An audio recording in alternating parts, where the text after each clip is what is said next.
Good afternoon, everybody, and welcome to the Economies and Neighbourhood Scrutiny panel this afternoon. My name's Harpreet, I'm the chair of the panel. I'm just going to go around the members so they can introduce themselves. Chris. Chris Friend, I'm a co-optee. Councillor Robert Iredale from the Cook Award. Andrew Bird, co-optee. Martin Bolt, councillor from Murphy Ward. Thank you very much. We've also received apologies from Gwen Law, Councillor Gwen Law, and Councillor John Taylor as well. So I'm just going to go through the agenda. We've got the minutes of the previous meeting of the panel that was held on the 3rd of March 2022. Members, are we okay to approve those minutes? Yes, Rob, I think sorry, but Chris, did you want to bring something up? On page 5, there's a date that's incorrect. 16th of November 2022. That's in the future. Thank you. I'm assuming it's last year or the year before, but we'll get that cleared up. All right, thank you. Yeah, thanks, Chair. Just reflecting on the big presentation we had about the blueprint and the cultural heart, and our resolution, communication and engagement should be improved with councils and scrutiny throughout the period. I was concerned to read shortly after this meeting that quite a lot of what we discussed was changing. The issue about the car parking in Huddersfield all of a sudden seems to be off the table.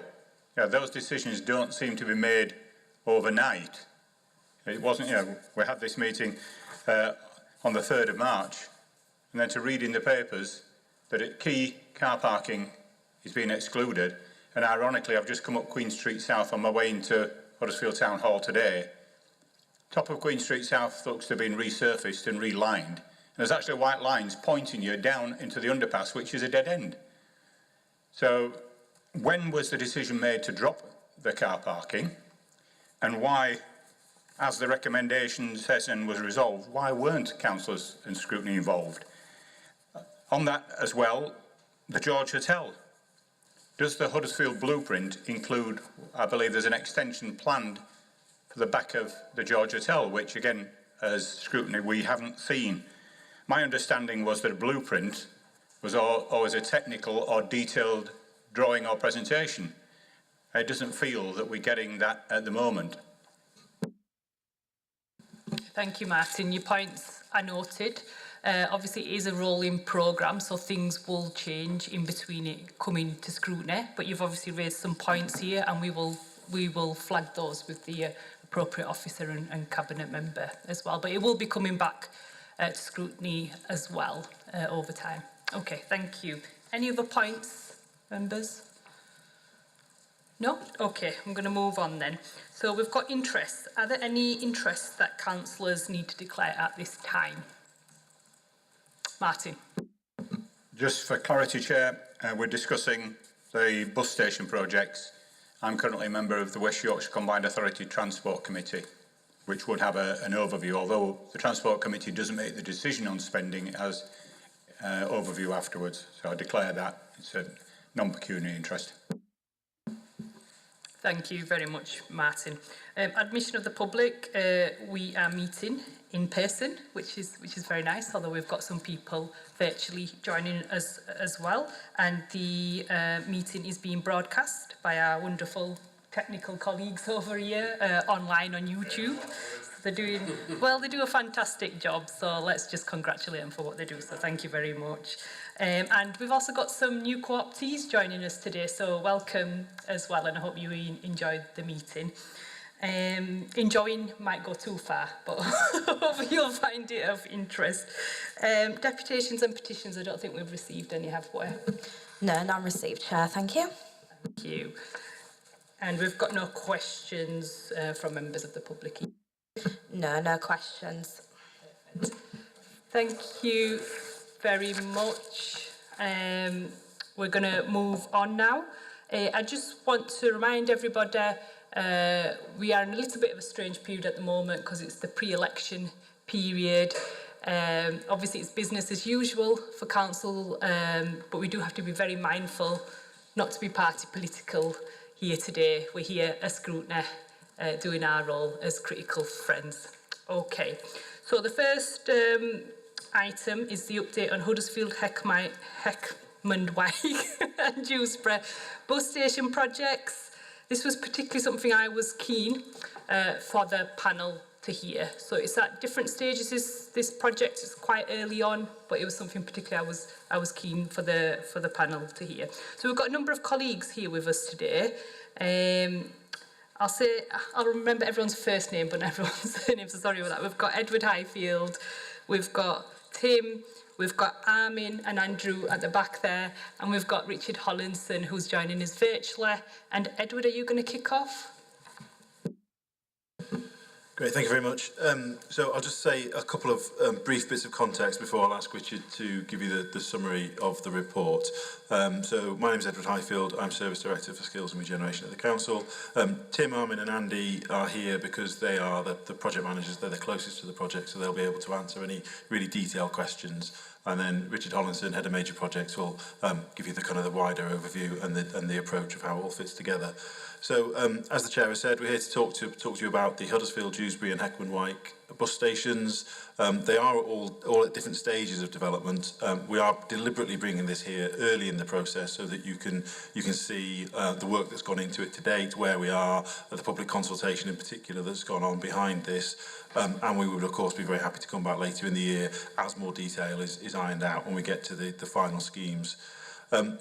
One piece of context that will run throughout this discussion, I suspect, is the role of the West Yorkshire Combined Authority.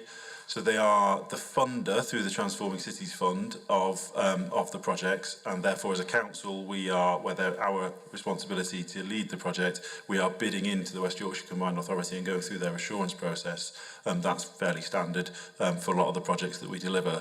But also perhaps a little bit unusually for one and a half really of these projects, as we'll describe, the assets are owned by the West Yorkshire Combined Authority, so they are the project lead for the Dewsbury bus station, and they are the project lead for elements of the Huddersfield bus station. So the council and the combined authority are working really, really closely, as you would imagine, on the projects. But we as the council are not responsible for delivering all three of these.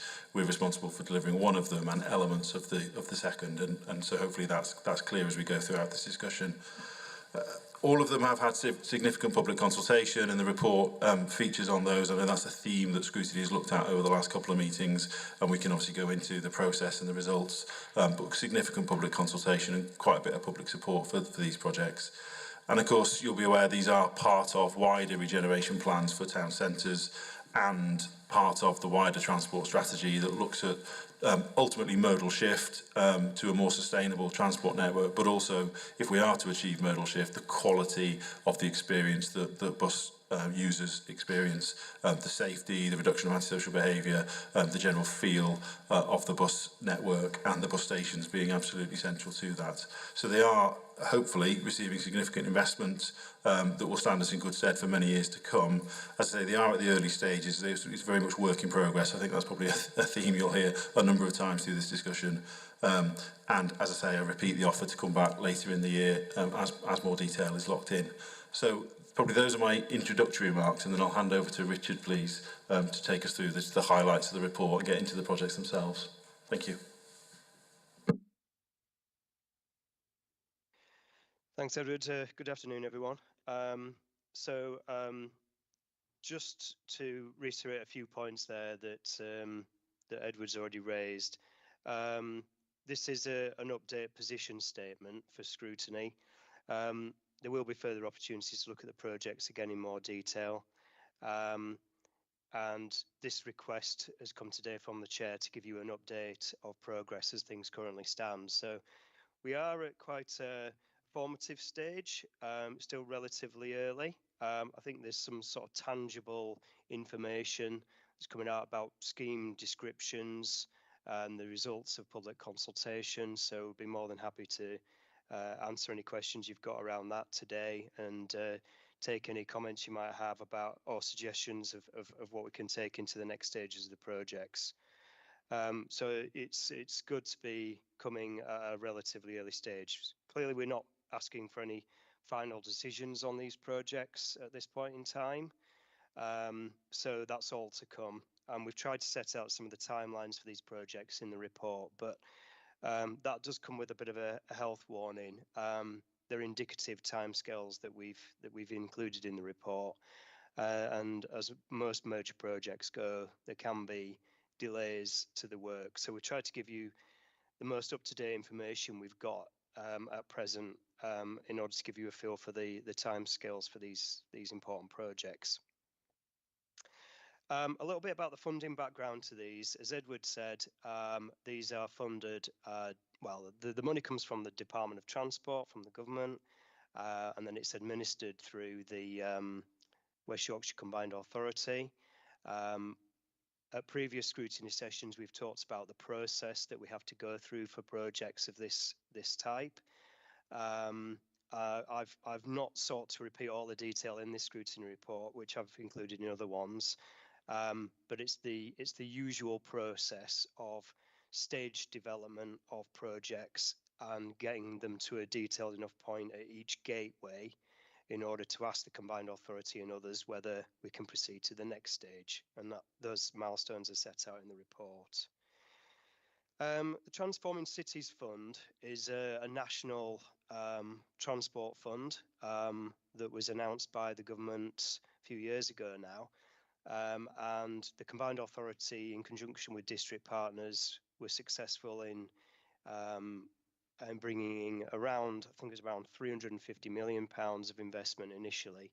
That's since grown to about 450 million across West Yorkshire, a range of different projects, bus stations and active travel schemes such as walking and cycling corridors as well. Obviously, today's focus is on our 3 bus station projects. In the report, in paragraph 1.2, I think, we've confirmed that recently the government have announced another funding round called the City Region Sustainable Transport Settlement, and that's a 5-year settlement from the government. And I think the news is just out that West Yorkshire Combined Authority has been successful in securing further monies through that fund, and part of that fund will assist Transforming Cities Fund projects to look at more ambitious and transformational benefits, and also helps us with some of the timelines for delivery. Perhaps we'll come back to that in terms of some of the costs involved in some of these projects, and how helpful that announcement could be in terms of in managing the scale of the projects and the scope of the projects.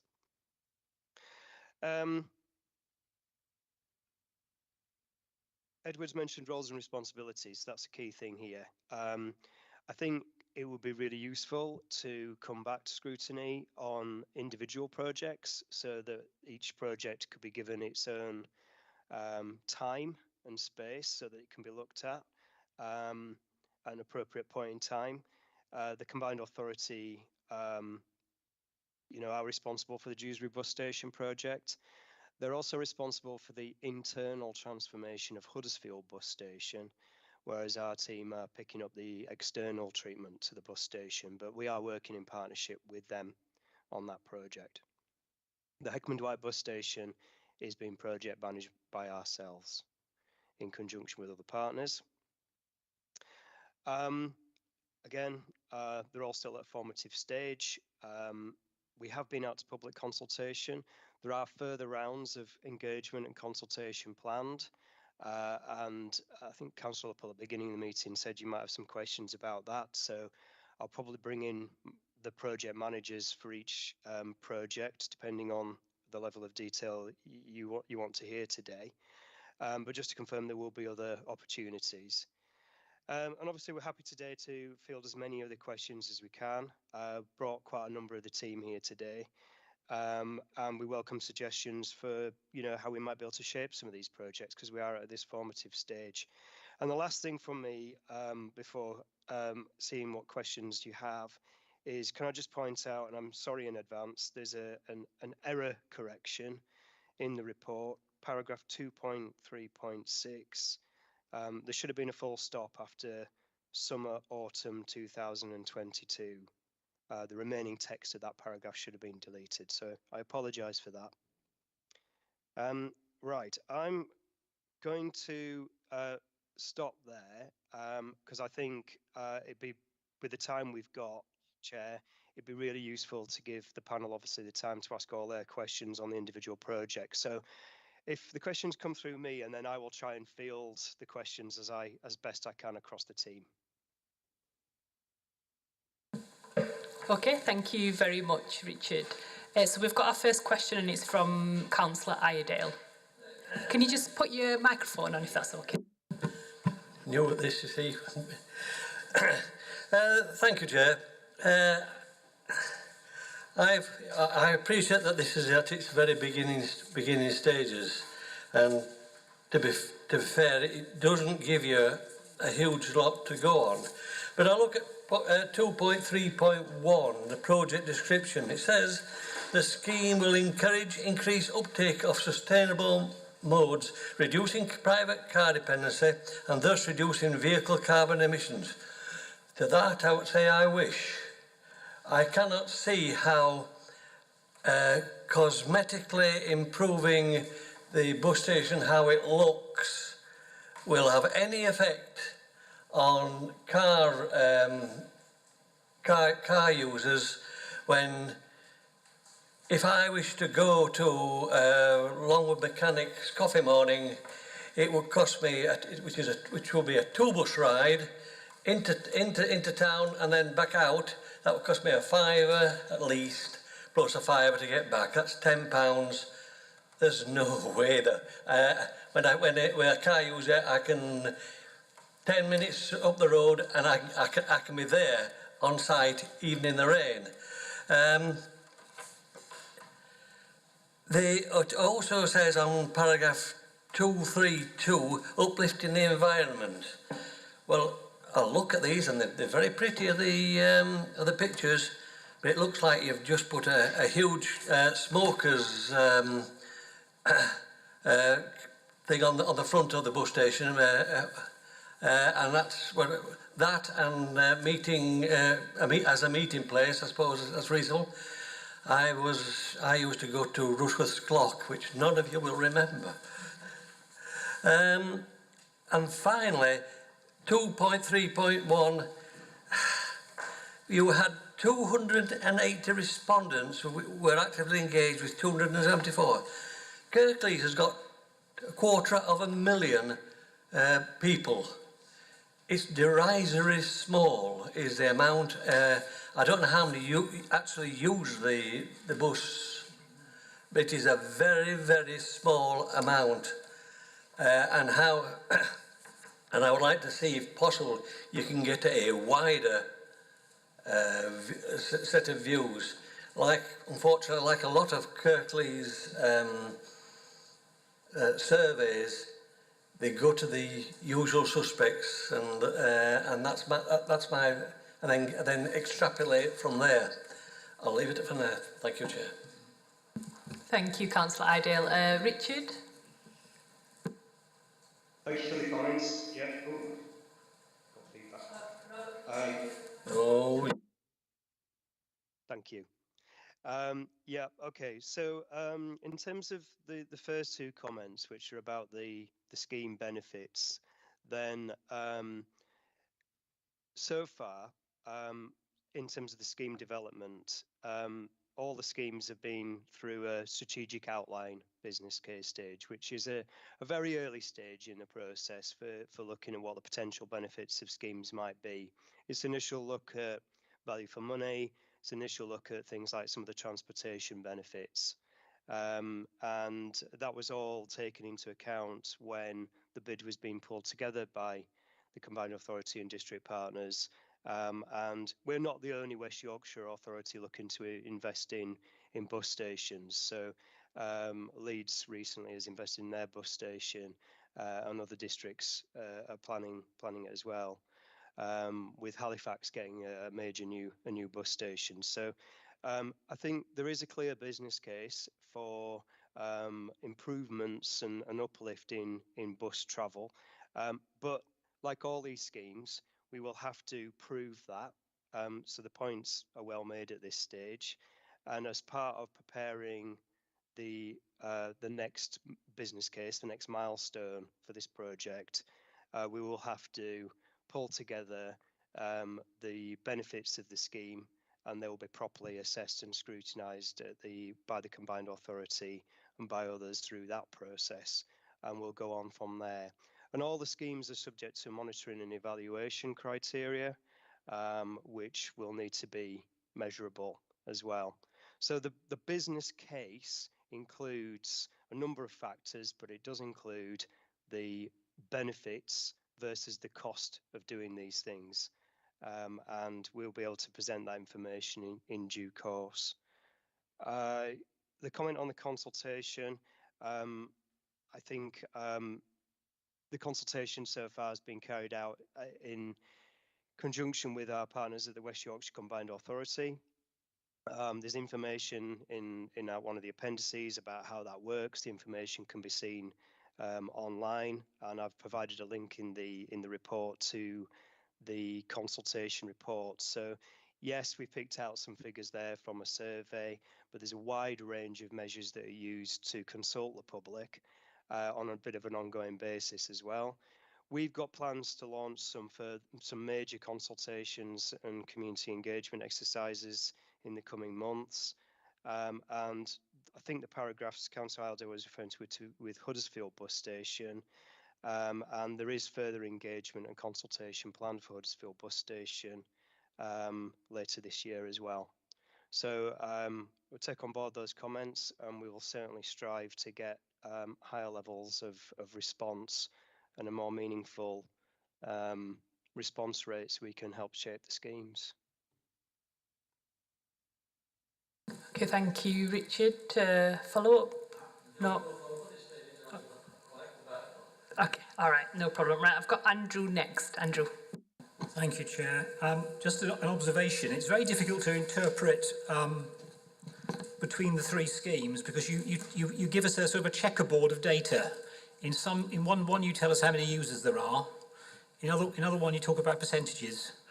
There's not a consistent template laid out here, so you can't say Dewsbury has 20,000 users. We've interviewed a tiny proportion of them. Half of them think it's a good idea, half of them don't. You go to Huddersfield, there's lots of percentages, but there's no idea of the number of users. So it's just very hard to get a sense of how good the consultation's been. But I do echo Councillor Iredale's comment that these numbers of consultees seems very low for to be drawing any real conclusions from. And that's a disappointment, even at this stage, because obviously you're then taking those consultation feedback and leading that into project elements. And I imagine that you've got some criteria for how the business case will pay off already. And I'm baffled as to how the physical things you're doing lead to monetizable benefit, which makes it value for money. No, it's understanding the algebra, really, between what you're doing, what impact it has on bus use, and how that then makes the thing value for money. And there's no evidence that you're explaining that, because you must have some understanding now of how you're going to drive to get the business case approved. Otherwise, why even start? So it would be good to be understanding what the hurdles are you've got to get over. Otherwise, it's just very pretty, and it's nice to have a pretty bus station. I think that would be really brilliant, but I don't see how that connects to driving footfall.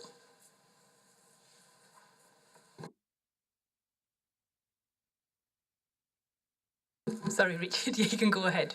It's okay, yeah. Okay, yeah, understand that. On the point of consultation, I suppose I can only repeat myself from earlier, in that all the schemes will be subject to further consultation and engagement as they go along. We have had some really useful feedback so far, and that has already gone into initial scheme thinking and design, particularly around the sort of user experience of some of the bus stations, and that I think that's been extremely helpful information. So it's quality as well as quantity, I think. And I think the point about you getting out on the business cases is that all the schemes are subject to a sort of economic appraisal, which takes into account their transport benefits, the benefits it would bring versus the cost. Now, I think we can provide some of that information for you in due course for some of for the projects Kirklees are project managing, we can take that away and ask what information the combined authority can provide on that as well. And I think when we come back to talk about these schemes in more detail, we can take that that information on board, and we can try and present a clearer picture for you. I mean, at this stage, as I said, there's been some initial assessment of these schemes, and they are looking positive in terms of value for money and the wider transport benefits. But until we've done the detailed technical work to back that up, and that is what we're about to go into next, for some of these schemes, then I think we'll probably just have to report that back when we have something we can share with you.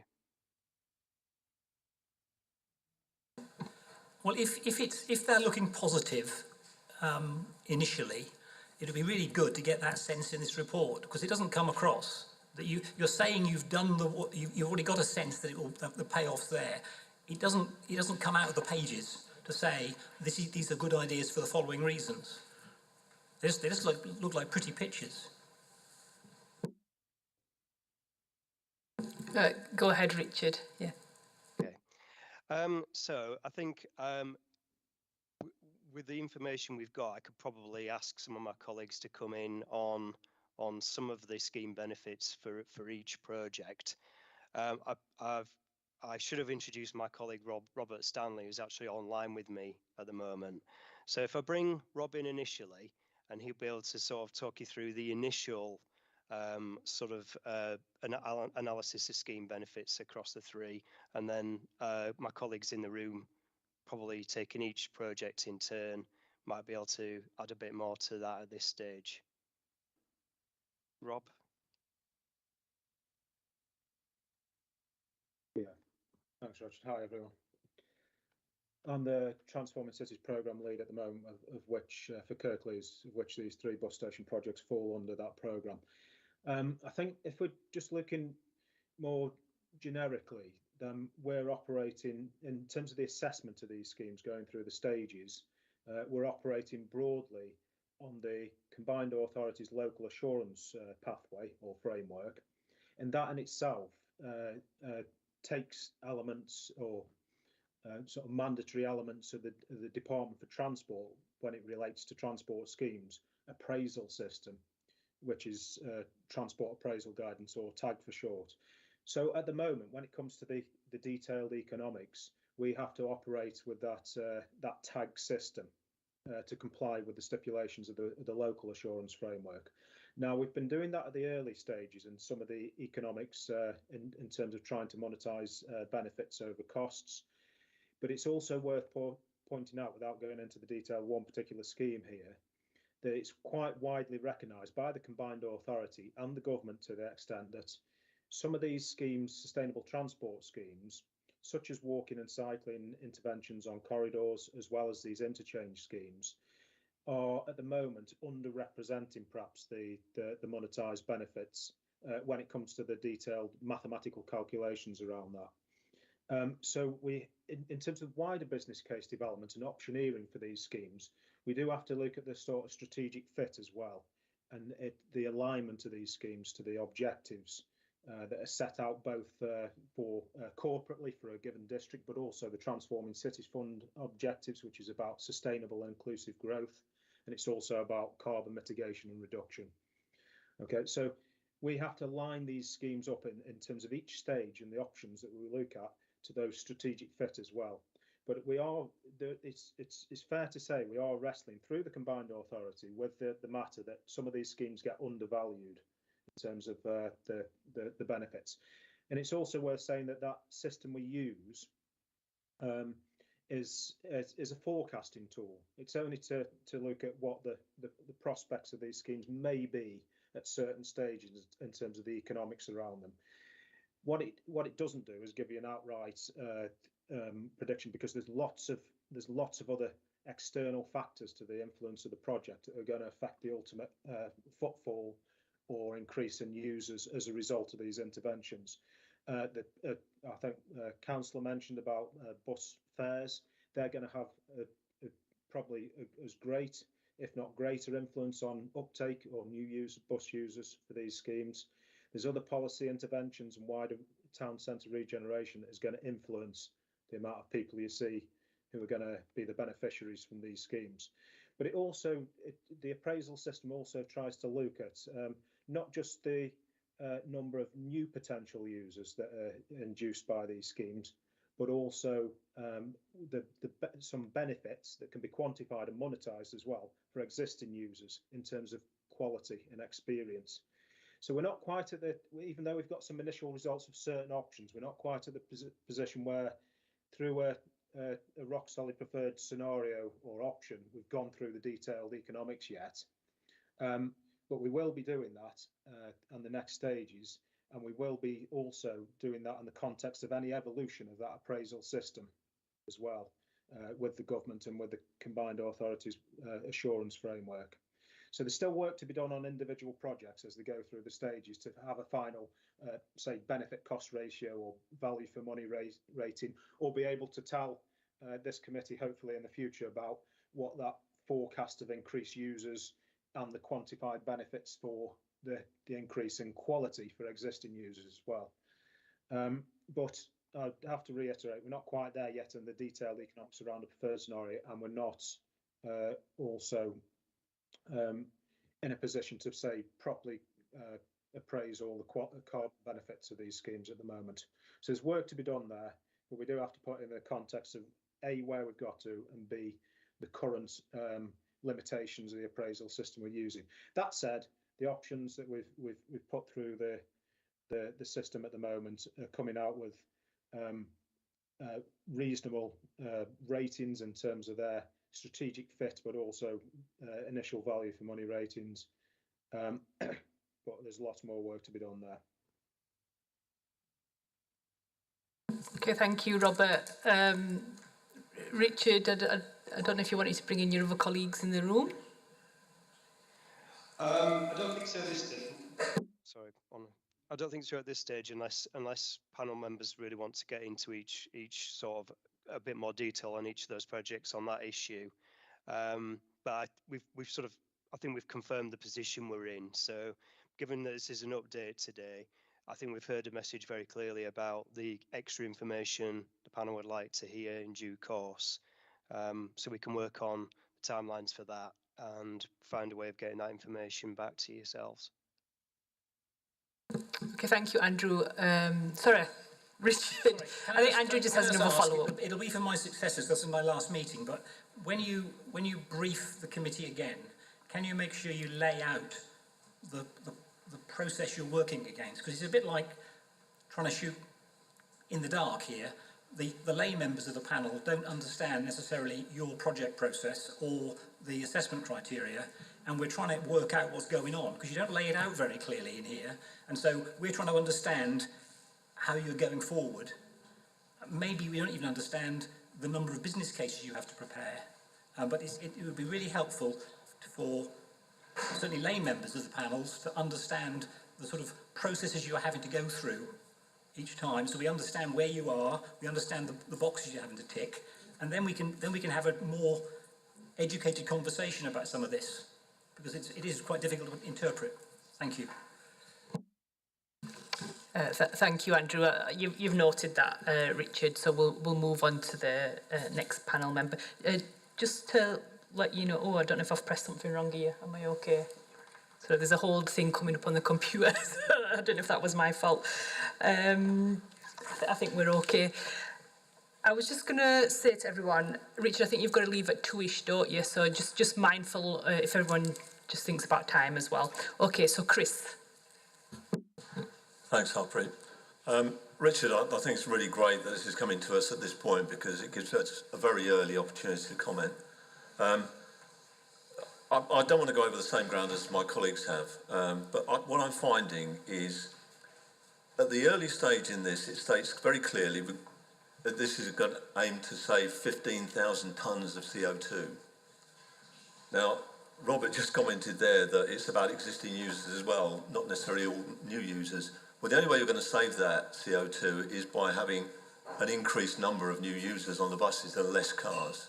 So I think, you know, we need to see something that will say, here's the demographic for this area, here's the number of bus users we've got at the moment, here's the number of additional bus users we think we're going to get with the new scheme. Because to us, well, certainly to me, I don't entirely with the same brush, but I take a very simplistic view to these things.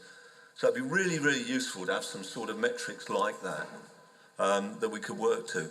I mean, I looked at some of these, and like Dewsbury, according to some of the stats you can find, has got about 57,000 people living there.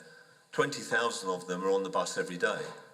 Well, it seems a bit odd that a third of the entire population of Dewsbury are getting the bus. So, you know, it does make one ask a few questions. But no, I think it's really good that, so if you could actually take away those comments, that would be excellent. Thank you.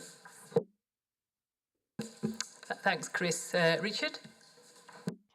Yeah, thanks, Chris. I completely agree. Again, part of the work we're going to be doing on carbon impact assessment and kind of what carbon savings can come from this. We can get the figures together for that, and when that assessment work's been done more clearly, and report that back. A really important aspect of it. The Transforming Cities Fund programme is one of a series of programmes looking at a range of different sustainable travel modes, as well as sort of walking and cycling. Yeah, absolutely take that on board, and we'll be able to bring that information back. Again, it's part of the appraisal of the schemes. And just very quickly picking up on Andrew's previous point, I completely agree, and I actually do think it'd be worth us being able to have the time in due course for a session where we do talk through the kind of processes we need to go through the combined authority for these kind of projects. So there is that awareness of the projects, because it is hard to explain in these reports when you're covering 3 very large projects. So we'd be happy to do that as well, Chair. Thank you, Richard. I think that'll be really helpful, and we'll add that to the work programme for next municipal year. Do you want to say anything else? No, done. Oh, sorry, Edward, you wanted to come in. Just really briefly, I think Richard's made most of that point. I wanted to, just an observation really, that discussion I think has spun off 2 really important issues, potentially future items. One is the West Yorkshire Combined Authority Assurance Framework, perhaps an item in itself, and then I'm wondering whether or not we could, whenever we bring a paper back that's got anything to do with WICA, we could have like perhaps the same consistent appendix each time, which is what you've discussed at a scrutiny panel, and then the report can simply reference where we are in the chain that the appendix lays out. So that's definitely something for the future. And then the other one is that point around, I completely take on board the point around value for money and outputs and needing to see the benefits. But as we've said, bus stations alone won't change patronage radically. I don't feel, you know, reliability, cost, all the other issues come into play. So I think there is another bigger package around buses generally. What is the strategy around buses? How are we going to drive up quality of buses, of which bus stations is just one element. So again, I think that might be another big issue to come back with around bus service improvement plans, potential franchising, you know, what the future of bus patronage looks like. Very good point indeed, Edward. As a bus user, I totally agree. There's a lot more things to think about, so thank you for that. Right, move on to Martin, then we've got Liz. Okay, Martin? Yeah, thanks, Chair. I wish we'd have had either plans displayed on the screen or ones in the packs that were a bit clearer.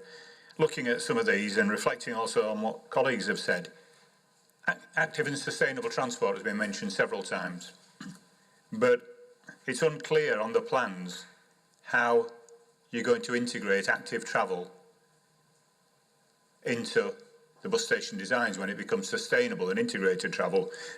Looking at the Huddersfield bus station proposals, which have achieved a certain amount of notoriety in the media, that the public comments seem to focus partly on comments made by the council about improving cycle facilities to and from the bus station. But I'm looking on Upper Head Road and Dundas Street on the map on page 26, and I can't see the cycle lanes that the public were getting all understandably worked up about. On plans that I've looked at online, it didn't appear that there's a colour. There's a cycle parking scheme on Huddersfield, but no cycle lane approaching. And again, that reflects on what colleagues have said. How are we going to see an increase in active travel if the facilities to get to the bus station are not there? There's chicken and egg and cart and horse here. You know, you've got to get to the bus station to park in the new cycle locker. Similar Heckmondwike. I mean, I know Heckmondwike very well. It's an awkward place to get to on a push bike is that in Transport Hub. And a point that we need, Heckmondwike's the one that the council is most involved in. How does this link with work to develop the mass rapid transit system? Because if we're developing a transport interchange at a considerable expense, it needs to have some future proofing that when the mass rapid transit system comes along, if that happens to use a former rail corridor, there's considerable distance of interchange between this transport interchange and the mass rapid transit potential corridor. A slight reflection, when we talk about electoral wards affected, it doesn't have an indirect implication on other wards, it has a direct implication, because as a Murfield resident and councillor, if I want to go to Cleckheaton, I have to change buses in Heckmondwike, so that's a direct implication on my journey. One of Mayor Brabin's policies, as outlined at a recent Transport Committee meeting, was gender-neutral transport. I don't see any reference to that in here. Surely, if it's a mayoral priority, that should be included in everything that we're doing. I'm pleased to see that notice has been taken. It says feedback on 2.1.11. Feedback has been instrumental in the project, now looking at WC and changing places facilities. I'm pleased to see it included, but I'm disappointed that in transport interchanges where people may be spending quite some time, these facilities are not considered at source and at the first off. You know, retrofitting toilets in this day and age, yeah, we've got a lot of things that we've heard of council before, changing places and people with medical needs. These things should be included if we want to encourage that. Referring on the budgets, we saw at Cabinet yesterday where a project in my ward in Murfield was needing £8 million extra. Is the budget from government and WICA fixed so that if costs do escalate, where's the shortfall going to be made, or is it that it can be topped up as we go through various business cases? Colleagues have referred as well, I reflect that we should have measurable data.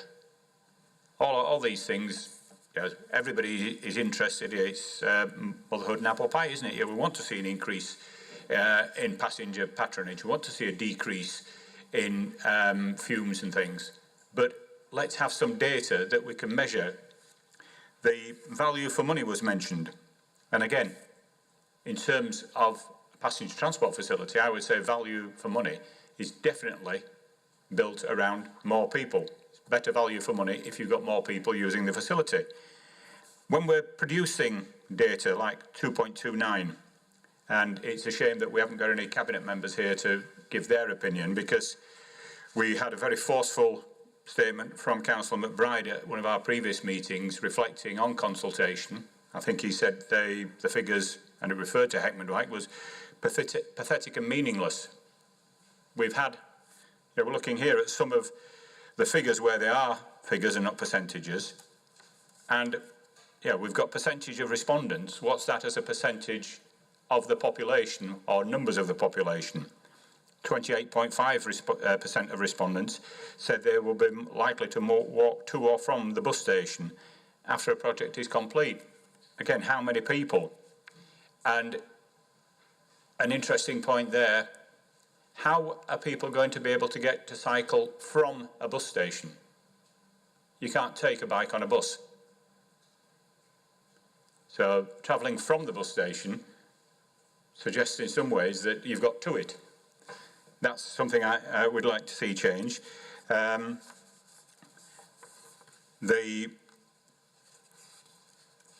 think, yeah, the things here, it's good early. We need to be really firming up on this so that as we go forward, you know, we can look at what we're achieving and see if we are on target. You know, it's something that we all want to see. The bus The bus stations, I think Cleckheaton was probably the last one that was refurbished. Again, I would say that if we are putting retail facilities or something in bus stations, let's learn from the situation in Cleckheaton where there's been to let signs up for ages.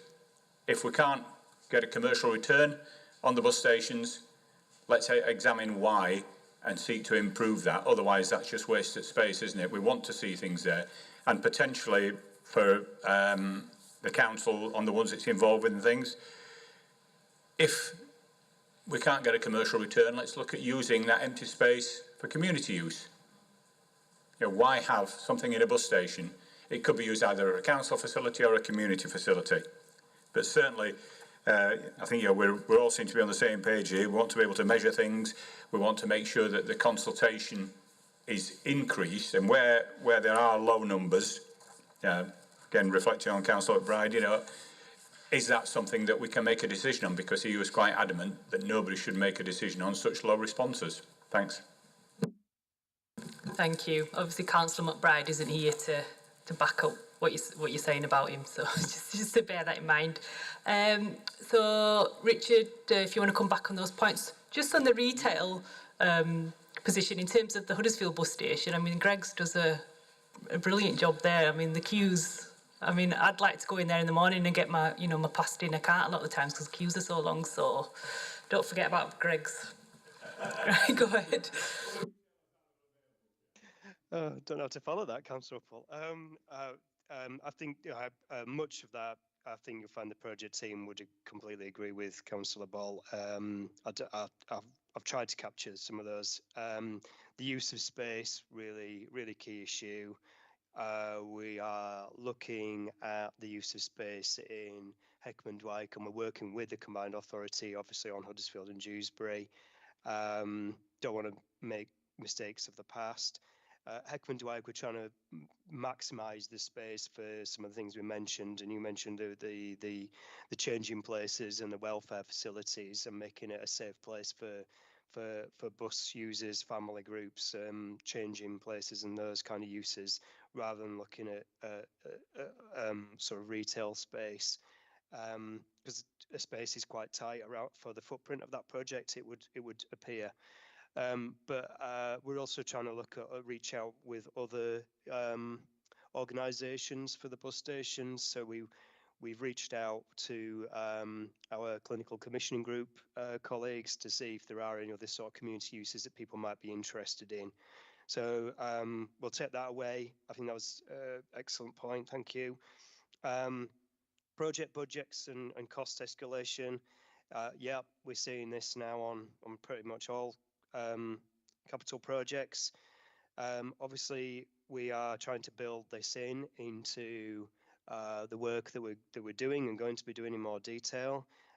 We are value engineering all the time, but without stripping out some of the major benefits of schemes. So we're trying to look very carefully at scheme costs. We're trying to increase our sort of ability for contingency if we need it.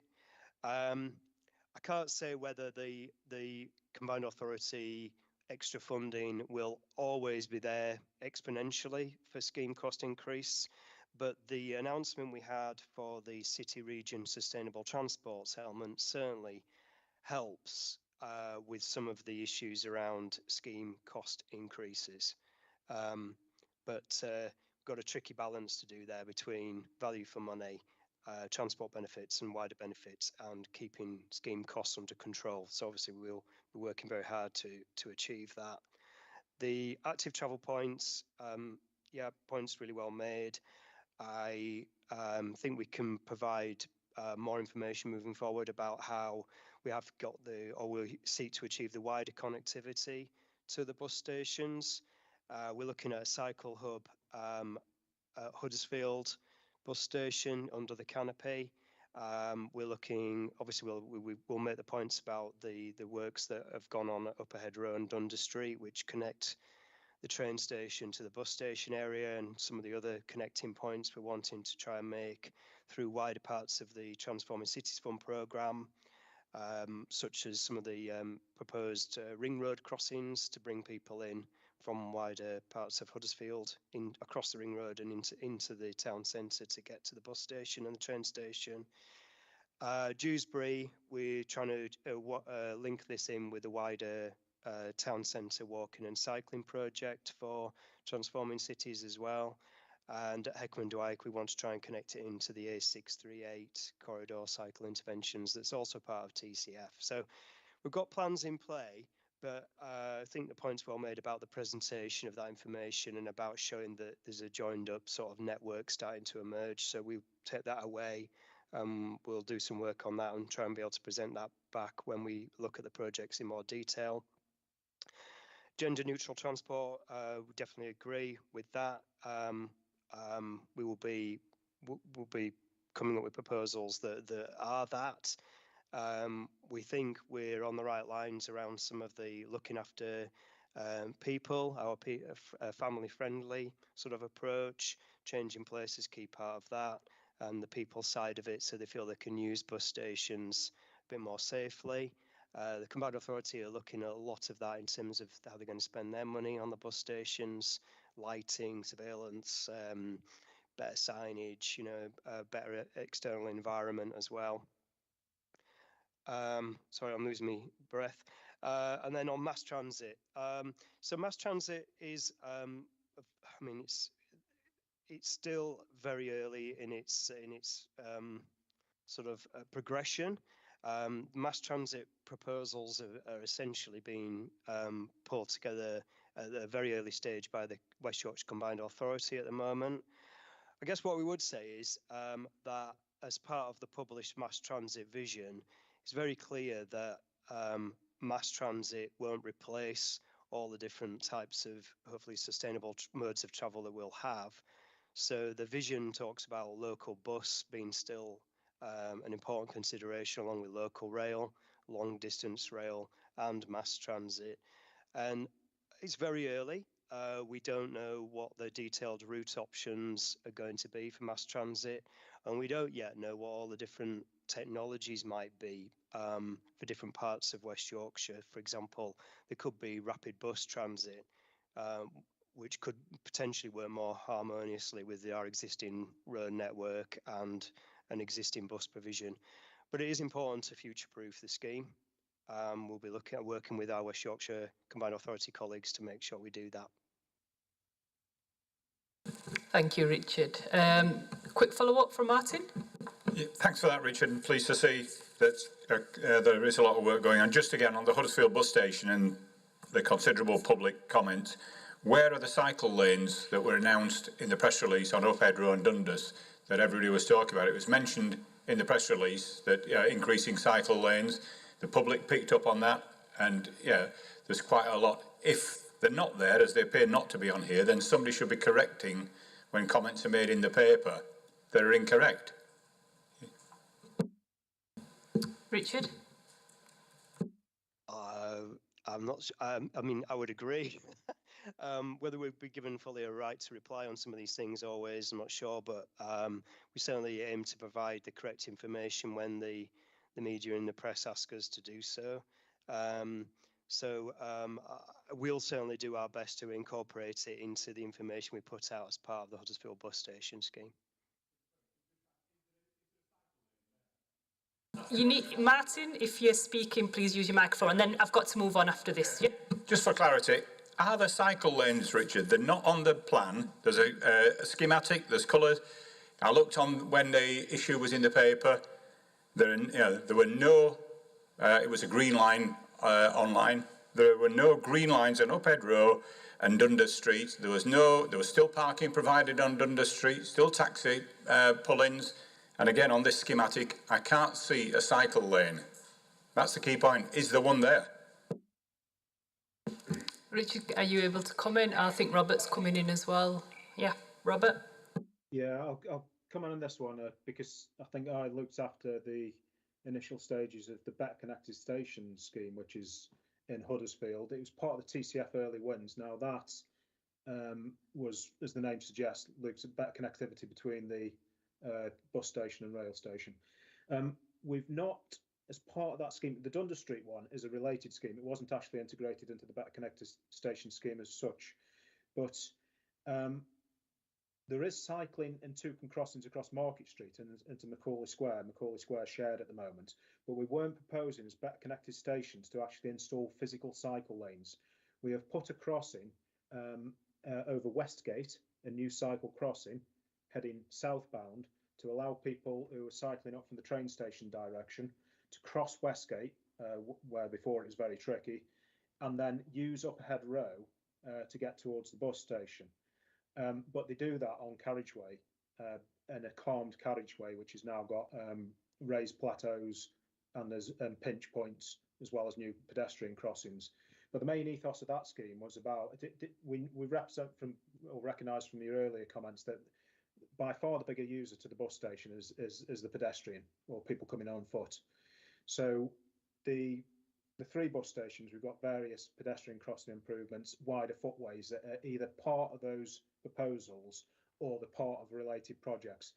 But if there's some information there that you've seen on Huddersfield bus station projects saying about specific cycle lanes on Dundas Street or Upperhead Row, that's not the current intention. And if there's any misleading information there, then apologies for that, and we'll try and rectify that in a response to you.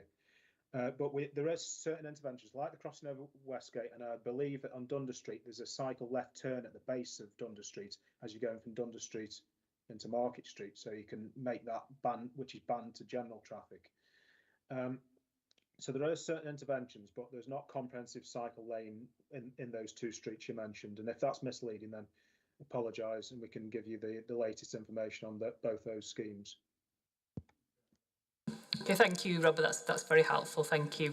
Okay, we'll just move on to the last question now, and I've got Councillor Smidge.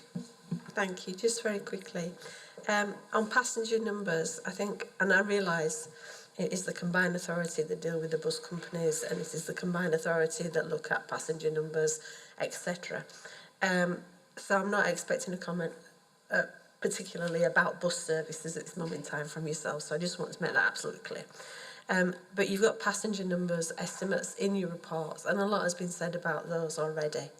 But from a public perspective, we are seeing reductions in services. We're hit by another reduction at the end of April, which is said to be temporary frequency on Saturdays by a lot of services that will run through these stations. And so it is getting a feel for how fluid those numbers are, and how the growth in bus patronage is going to happen over the coming years that support these bus stations. Okay, I think that really needs to be looked at. But can I ask about Hetman Dwight in particular? It's a bus hub, isn't it, at the minute? It's not a bus station. So what I'm wanting to know is, will more be undercover under these plans, because it's not easy to see, and what the capacity will be, because not all services run into the hub, they stop at other stops, and what highways works will be associated with that to make that a far safer for people, because there have been a few accidents, haven't there? I'm not necessarily connected with the bus hub, but how is the highway going to be improved in Hetman Dwight to make it far safer for people as well? Okay, thank you. I'm going to chuck that one to Tim, if that's okay, because Tim's been living and breathing this project. Okay, thank you. Just around the capacity increase, it is currently a bus hub with 4 shelters on site. What we're looking at in the proposal is 6 bus stands. So we're looking at 5 drive-in reverse out stands and 1 drive-in drive out stand. And we're also looking at a proposed layover bay on site. Now, in terms of undercover areas, as I say, it's just shelters at the moment, and there's a bus roundel. We're looking at a pod with an indoor waiting area, as well as the changing places, the accessible WC. We're also looking at a canopy on the outside with seating underneath that as well at each stand. So there's going to be significant coverage for all weather sort of environments. I think around the highways work, so in terms of the 3 unfortunate fatalities over the past couple of years, we've been in discussion with both the highways team and with members around this. So there was originally a temporary sort of mitigation measure on the A638. That's turned permanent now in terms of guard railing. So that's going to remain as part of the works going forward. We're also looking at significant safety measures at the bus station itself in terms of ensuring that people cannot get onto the bus apron, and that will be in the form of landscaping, planters, and at some points guard railing as well. Thank you. The capacity of, will all the buses run into the bus station, or will there still need to be some that stop at other stops? It's envisaged that all the buses within Hetman Wyke will go through the bus hub or the bus station as it stands. Okay, it's important because if you're changing buses to get to the hospital, you have to. Yeah, the amount of, if the bus frequencies are such that you need to move quickly, you've got to have them close by one another, haven't you? Yeah, I suppose one of the key objectives of the project is that key interchangeability between the bus services, both running north and south and east-west. Thank you. All right. Thank you very much, Tim. Very helpful. I think we're finished now. Well, for this item, not forever. So I'll sum up some of the comments that have been made. So firstly, thank you for coming early on. It's a good opportunity to see how things are progressing with the 3 bus stations. I think there's something to say about some of the consultation that you have done with diverse users, so making sure that you're looking at the accessibility issues at the stations. I think that's very important, so it's good that's been done early on, and hopefully that will continue throughout the phases as well. So there's obviously been some comments made about the scheme benefits, so looking at the measurable data impact metrics going forward, having some consistency around them, so it's understandable for everybody, and you can measure that against the different schemes as well, would be very helpful. Obviously there's been some comments made about the impact that this might have on car users and bus use, and obviously trying to understand that across the scheme, and also putting that in context, because these bus stations themselves isn't going to be the only thing that impacts that. We know bus fares, the way buses are run are going to have a much bigger impact probably on that. Understanding the value for money as well as the climate impact with the scheme benefits will be useful. So we talked about doing something around the project process and the assessment criteria, and perhaps we look at that more specifically next year, in the next municipal year, and that's something we'll discuss with colleagues around that. We also talked about a consistent template for the engagement response. So if we could have some consistency around numbers and percentages, so we can measure that across the schemes. And we do understand that this isn't the only consultation, that you'll be doing more engagement along the life cycle of these schemes. Right, keep going here. The active travel and the link with the bus station was a point that was made. Future proofing of the bus stations with any future sort of interchanges where that can be done would be good. We talked about the accessibility, including gender neutral transport priority that's been made by the Mayor. Obviously safety is going to be a key aspect going forward, and I know that's something that you're considering. In future updates, if we could get an update on budget and any increased costs that might be associated with that. And we talked about the community benefit in bus stations as well as the retail opportunities as well, so trying to maximise them where possible. So I think that's everything, members. Was there anything else to add? No? Okay. Well, thank you very much, colleagues. It's really good that you came along at this early stage, and we look forward to sort of engaging with you along the timescales really, and hope you get better soon, Richard. Take care. Thank you very much. Thank you, Connie. Thank you. Okay, we're going to move on then. So just give us a couple of minutes. We're just going to move things around, and we'll be back with you in a minute.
Okay, we are moving on to the second item now, playable spaces.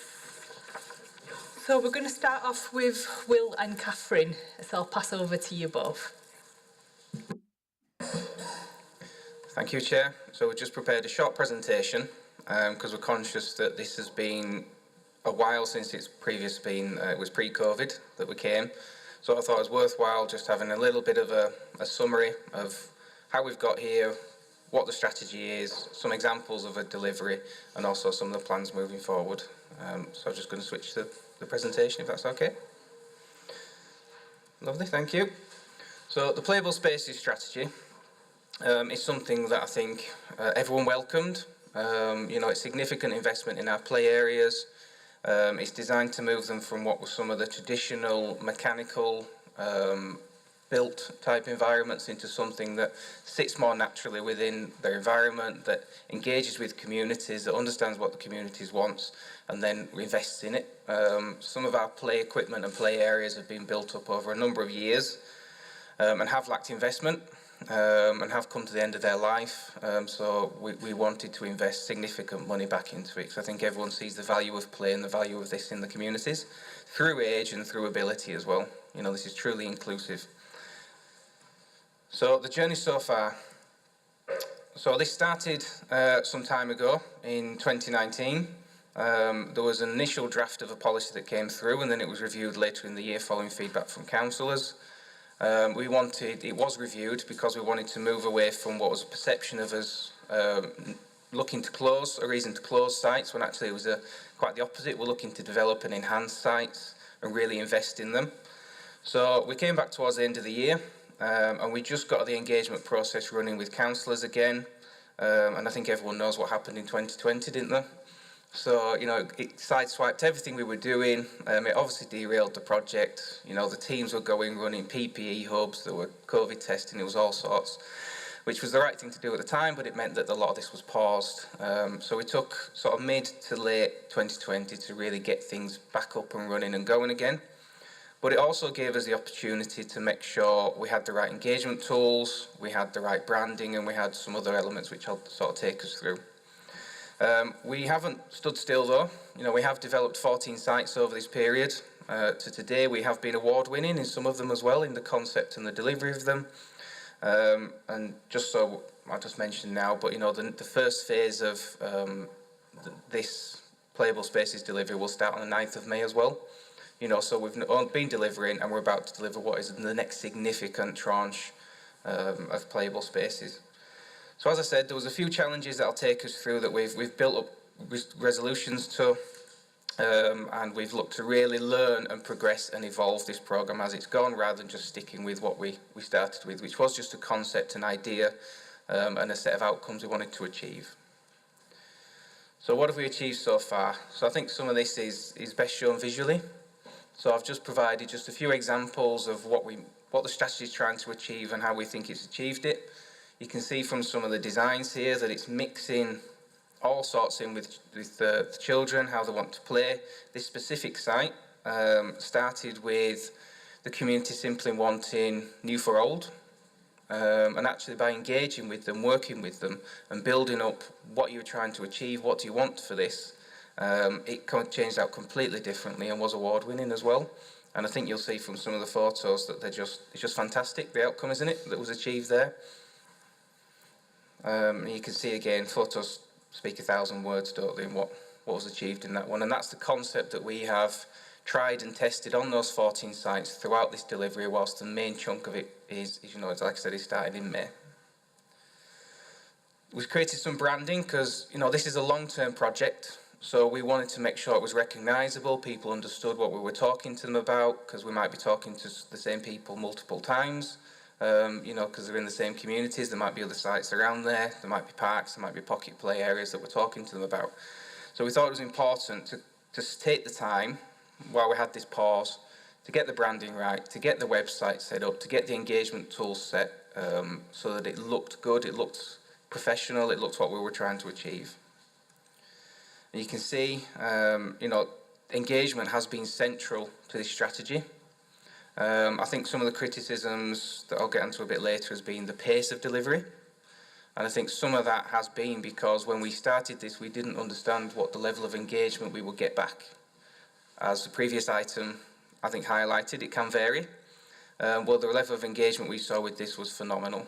And it was good, and we thought it was right that we took the time to really talk to residents, to talk to communities, to talk to councillors, and build up an understanding of what they want and keep coming back to them about the lessons they've learned as well. So it was important that we did the, you said we did type approach to things and evolve the sites with time, obviously within the outcomes and within broad budget envelopes that we'd allocated as well. But we didn't want to sacrifice outcomes necessarily that we were looking to achieve. So again, this is just next slide is just some examples of the things that we've done. Things have been out to consultations and things that have been moving into delivery now. And I think you can see that there is not one site that looks the same, which I think is perfect in demonstrating how this is truly reflecting what the community wants and what the community needs within each one. So I think it's been a fantastic piece. Like I said, it was slow in getting going, but we've had, and I'll get into some of the next slides, how we've adapted and changed the resources and processes to facilitate that level of engagement that we've actually found. So there's a few more, I'll whistle past these. So, like I said, we've also delivered 14 sites. I know sometimes it may have felt like we haven't delivered anything, but it has been along the way. It's allowed us to test designs, it's allowed us to test that process. Beaumont Park, I think, has ended up fantastic in what it's achieved. Really popular, really great feedback from that. Heavily working with the Friends of Beaumont Park. We're a key friend there in delivering it. And the same goes for, Westerly Way, smaller park. It's got mixed types of equipment. It's got the natural play alongside the mechanical play as well. So it's not one type replacing the other, it's how we work them together. And I think the outcome's fantastic. We've also learnt lessons along the way on how we can perhaps look more where the playable area is sited, look at perhaps where there is Section 106 and other development sites and planning funding coming in, to look how we enhance the wider parks and the wider areas. So the example here is how, we had an enhancement of a mugger, multi-use games area, with Section 106 money that will then have, following on, improved play areas next to it.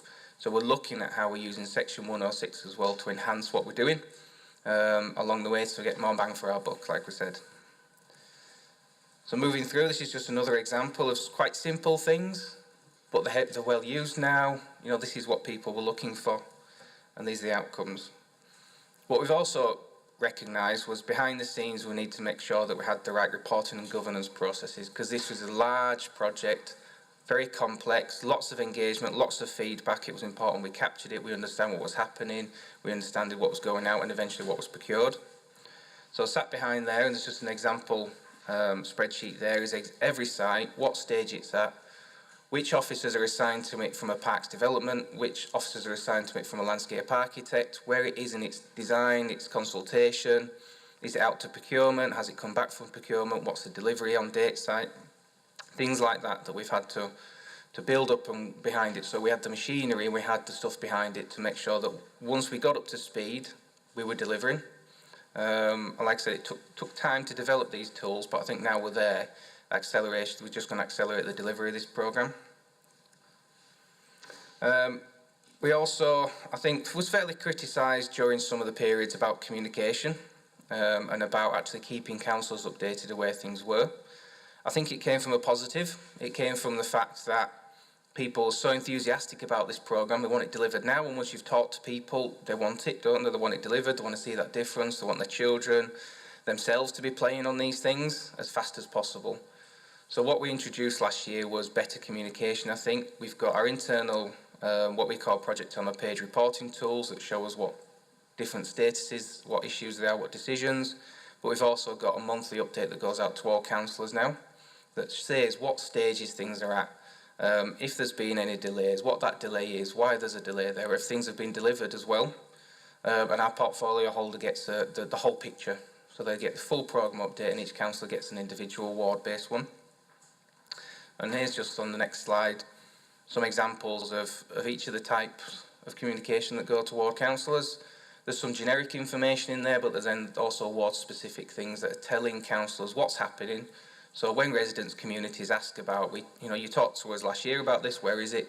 You're armed with it, you're ready with it, you understand, and we can keep you updated as we progress through. So I'll quickly go through some of the challenges and the lessons learned. I've touched on a few of them along the way.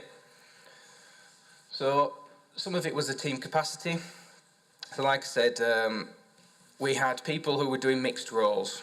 So when we started this, we didn't really anticipate the level of engagement that we were going to get, but we had to adapt to it once we found it because it was the right thing to keep it going. So we looked at where the pinch points were, and we had, for example, parks development officers trying to do 3 or 4 different jobs. And that meant that was a delay. So we streamlined the process, so we made sure parks development officers were doing what they're best at and best skilled to do, landscape architects were doing what they were best skilled to do, and so on. We got a proper programme management structure behind it, project officers to sort of take some of the administration and the organisation burden along the way, so that we were making sure we were as efficient as possible in everyone. And I think we start to see that bear fruit as, like I said, the delivery of the programme, we've caught up on time that was lost to COVID, but now we're in delivery. We'll be on site 9th of May for the first site, and then it'll just keep going through, and there's a bit of a summary programme that I'll go through at the end.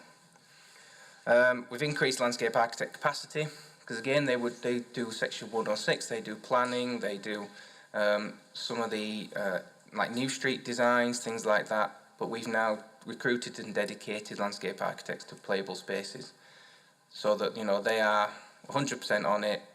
We're churning through designs. When communities come back and talk to us about any changes, we can quickly process them and get them back out to show what that means and what it might look like and what some options. It's also to make sure there is value for money at the end of the day. Obviously, there's quite an economic impact at the moment, so it's to make sure that can we achieve the same outcome by challenging how we're achieving it, looking at the types of equipment, how we might procure things as well, and have that dedicated time to do that. Like I said, I've gone through quite a lot of the design capacities, but one thing I really want to pick up on is like the long-term maintenance and the accessibility. So what we found as the variety of these sites are growing, it doesn't necessarily sit with the skill sets of our current teams that maintain it. So what we are doing is we're carving out and we're dedicating a team to maintain these play areas once they're delivered. Because what we don't want to do is do these wonderful sites and come and talk to me in 3 years' time and it looks like we haven't done anything. Overgrown, not looked after, not maintained. While we have a robust inspection play regime, we want to keep investing in these sites. So we're recruiting and dedicating a team that will maintain and look after these and develop the skill sets needed to do so. We're also looking at accessibility, because some of the feedback we've had from a number of communities is they want some accessible play. But we want to move beyond, what may be a single swing into look at how can we truly be inclusive across the sites, how can we have pieces of equipment that anyone of any age or ability can play, and not just be on a swing or on a specific roundabout. We haven't cracked that yet, but some of the feedback is that, communities that need that, that want that, are willing to travel. So it may be that we develop more destination parks, more specific things that have the room, the space to cater for things. We're also looking at other elements such as inclusivity. Some of the feedback we've had is that it's not an inviting environment for females. So how do we crack that? How do we get more accessibility? And we've got some pilot projects and things like that that we're looking to test out and inform the rest of the programme, because again, I've said we see this as an evolution as we go, learn as we go and get better. Delivery lessons, again, we've got some external influences on this. We've got cost and inflation, obviously, as everyone has at the moment. We have seen that reduce slightly recently, but we did see a bit of a spike towards the beginning of the year as we got some prices back for some delivery. What we've chosen to do is that we will absorb any cost increases linked to that period in time, because we don't want to lose the outcome, because we've engaged, we've gone out on the understanding that it will be affordable and it's come back slightly above. We don't want to compromise that, so we're reworking the reprofiling the capital programme to make sure that those front ones are not compromised. And again, we've started to see that cost inflation reduce in the recent tenders back. So I think that was the right decision, and we'll keep reassessing that. And I think this programme was also intended to be evaluated as we go, because whilst it dealt with a certain age group of play areas. There's the next set that will come out of their economic life at some point during those 5 years. So I think we will see us return to say, actually, this is what we've done, this is what we've learned. Do we want to move on to the next phase of this as an organisation? What else have we got? I think we've covered most of that in communication.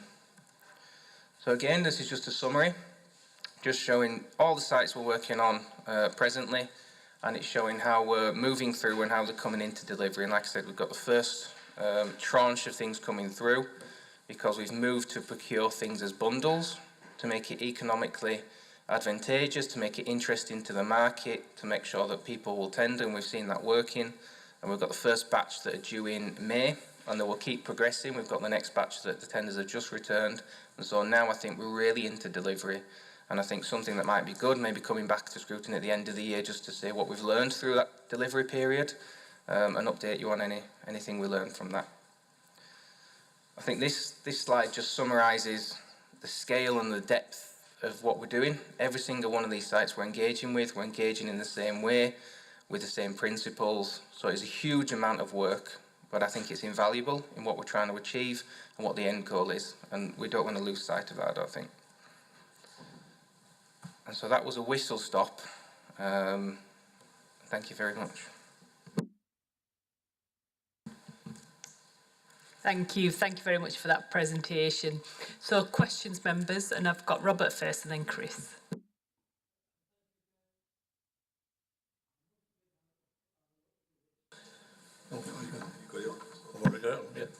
Having looked through this, I am green with envy for what has been done with other area wards. I've got to say that I came onto this council in May 21, so I've missed most of the councillors' consultation. So if you'll indulge me, I will go local, very local. One of those sites is Crow Lane. It's now, according to this, in progress at the councillor design expectations. How am I going to get onto which system so I can look and see what my previous councillor, because there's only one left out of the three, the other two have retired. So there's to find out what is happening on both Crow Lane and the other one. What I'm really interested in is the Two Furrows Park in Gorka. Both Crow Lane and Two Furrows are right next to a school. I've had the unfortunate case mail of mothers taking the very young children, and we're talking about the Two Furrows, into where they play, all the items are, next to a field, finding a dozen older children climbing all over the frame and standing up top, swearing and being generally antisocial. When they go and try and chastise them, those kids give more than they get, shall we say. When you look at the schemes like this won't be on its own. It might be worse on this occasion. Can we possibly separate the older children's activities? I mean, in Crow Lane, there's a great big boulder there, which climbing boulder, which was got years ago, never used. You can only actually get up on one side unless you are a climber. But if you to put say a basketball pod, let's have it well away from where the youngsters play, because they don't get on, and these days the young lady, the young lady's child doesn't now want to go to the park at all because of antisocial. And I wouldn't care if they're trying to do it purposely. They just do it. Yeah, and so did anybody else. Yeah. But like I say, I'd like to find out what's happening at Crow Lane. I am further detailed with the two furrows, because we have got more budget to fit in with it, which we'd like to merge in. It is a place where, under the place, we have a scheme, a walking bus scheme, on the paths of Gorka. And we obviously want to see that enhanced. There is an environmental group in Two Furrows who are actually digging and putting plants that they've done for a year or two. Thank you.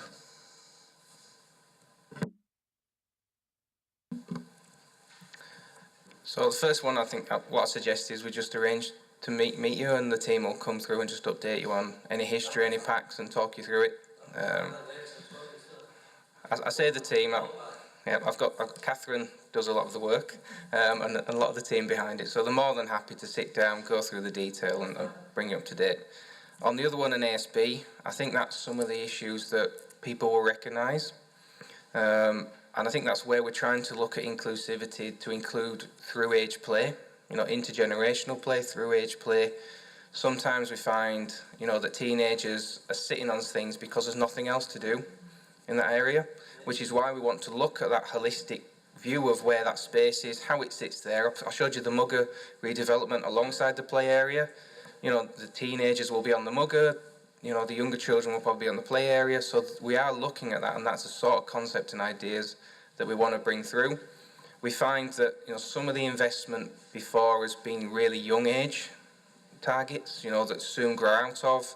That when we've seen to invest in some of the equipment, it's it says it's 5 to 7, and we found actually it's probably 4 to 5 in reality, and then 5-year-olds get bored of it, and then they get bored of the site. So we are truly looking at the whole thing as a blank canvas, and who's there, who needs to use it, who wants to use it, and how can we accommodate them within it. Just use your microphone, Councillor Idle, because they can't hear you outside, so just bob it on if you're going to... The residents need to hear you, just bob it on for me, please. Thank you. I've got Chris and then Martin. Chris. Thanks, Harpreet. First of all, before I ask my questions, I'd like to say well done with Beaumont Park. Really popular with my grandchildren. They just love it. So you got that right, definitely. Few questions for you. What are the selection criteria you use to actually go and decide where to invest in the parking, in the play park area? Secondly, are these all council sites or are some of them private sites? The third question, what's the route for communities to engage with your team? Because I know there are communities who've been looking at play areas but weren't certainly on board with this. And then finally, not a question, but just a hope that you're engaged with the Cultural Heart team when they start looking at that area in the middle, that green area, because you guys are obviously going to have a lot of experience will be really useful to that team. That's it, I'm done. Thank you. So selection criteria. So when we initially started the strategy, we just started with what we call a start of 10. It looked at the age range of the facilities, it looked at whether we considered it was end of its life, it looked at when it was last refurbished, and we just started with a list that we engaged with ward councillors. And we said to them, look, which do you want to prioritise? Where do you want to start first? Which gave us the phase 1. The 14 that I mentioned previously were slightly ad hoc because it depended on if there was Section 106 funding coming through, if there was already something in development. It just gave us the opportunity to engage and try out the concept of what we were trying to achieve. This first phase, starting from May, has been built up with ward councillors. It's been prioritised by ward councillors, and real heavy engagement to see what's there and what's wanted. As to where the next phase is and the phase after that, again, it will be down to talking to ward councillors, and it will be entirely led by them as well. We may make suggestions where it makes sense, such as, we're redeveloping this park, or we think that one's coming to an end of life. So there might be for the fact we may have to remove something for safety issues, therefore we might recommend coming forward, but it is truly community-led as to what we do and where we do it. They are all council sites. We haven't engaged with any private ones. I'm not sure under which conditions we might, but I'll look at that and see if it's what conditions we might do that. Community engagement has generally been starting with ward councillors and working outwards with any groups we've worked with. We have a well-developed and established community network with lots of friends of groups for parks that we talk to and regularly liaise with, third sector leaders we liaise with, lots of that. We have our volunteer coordinators in our parks area that work with a lot of communities, and we wanted the website and the branding so that every single site goes on our website, it shows what it is, you've seen some of the visuals, you can feedback, anyone can go on there and feedback for that period as well, and we take all that on board and we work through it all as a team. So that's the main vehicle. And Cultural Heart, yes, we ran, I think it was a couple of years ago, some of the events which were looking at play within the city centre, which was our team. So our landscape architects are working on New Street, they're working on the Cultural Heart, and they're also the ones that are working and informing the playable spaces strategy as well. So it's all the same people behind the scenes, so definitely coordinated and definitely trying to bring that same ethos through into the town centre. Thank you. Thank you. Okay, Martin? Yeah, thanks, Chair, and thanks for the report and presentation, Will. It's good to see the strapline of working with people, not doing to them. Looking forward to seeing that transferred into reality. And in this instance, I won't be parochial. I'll pick an example that's not in my ward. You mentioned on the presentation Robert Town Rec. There are a number of preschools in Robert Town. Engagement should be ongoing in April, and we're going into Easter, which will mean that those preschools are on holiday. And I know for a fact I've had a reply from one that hasn't been engaged. So when you're developing things, obviously, yeah, the preschools engaging with parents, these things, yeah, we know where the preschools are, they're all registered, the big buildings are advertised. Let's make sure we do engage with the community. Working with people, not doing to them. We've had, I think we've had one refurbishment done, and we've got another ongoing there, top of the list in Upper Hopton. Residents were most upset that they weren't being worked with when facilities were being refurbished. The younger children's play area had fences taken away from around it, so dogs could just get in and run around. That was a great cause of concern to residents when a park in Stocksbank was done. I know the same thing's happening in Upper Hopton, so again, I'm concerned that we're not fully working with people. That's a key concern to parents of toddlers. If people let the dogs off, and I know it's the dog owner's responsibility, but we know sadly there are problems. In terms of a spaces strategy, there used to be something called the 6 acre standard, which determined how far people of certain ages should have to go for play areas. I believe that's been replaced with something else. But one thing that I am concerned about is that distance to play, particularly for younger people. Because what we see, sadly, from our colleagues in planning services and the planning committees, is developers will offer money to put play areas anywhere else except on their development. And I'll use as an example the controversial Murfield 25 site, 166 houses, another 20 going up on the perimeter on a separate site, and the developer has said, I don't want any play facilities on here, put them somewhere else. But to get to somewhere else, there's no effective pedestrian links. So parents with toddlers are going to have to put those children in a car and drive them even to the nearest space which was probably about half a mile away directly, but you have to do a circuitous route. Now that's going against everything the council stands for in terms of climate emergency. We should be having play facilities, and that encourages a community feeling. If families are playing on their newly built estate, it engenders a spirit of community. The maintenance of facilities, again, is something I a lot of these are the natural look, the wood look and things like that. So long-term maintenance, we're appointing a dedicated grounds maintenance team. How is that stacking up financially in the long term? Is it saving money? Is there going to be another opportunity? Because a more effective approach to ongoing maintenance and management, it says on page 30, both within the council and fostering greater citizen involvement. I think we could do with an explanation, because ongoing maintenance and management of citizen involvement suggests that residents are going to have to go out and mend the play areas or mow the grass. So I hope we can have some explanation on that. Will touched on something I was going to raise, because residents have raised it with me, is that accessible play for those who have their own physical challenges. Currently, they have to take those outside the area. So I'm pleased to see that we are looking at having something. I would challenge why it needs to be at one of our destination parks. If those destination parks, the likes of Greenhead, etc., have already got a reasonable footfall, the parking around, as I know from when I've gone to Greenhead, can be at a premium. So adding challenges to people who may have mobility needs, is it right that you put them all the eggs in one basket? I'd make a pitch for having a new destination park for the accessible play area, and I'll throw into the mix that if you want to look at somewhere central to Kirklees with space to put that on, come and look at Knoll Park at Murfield.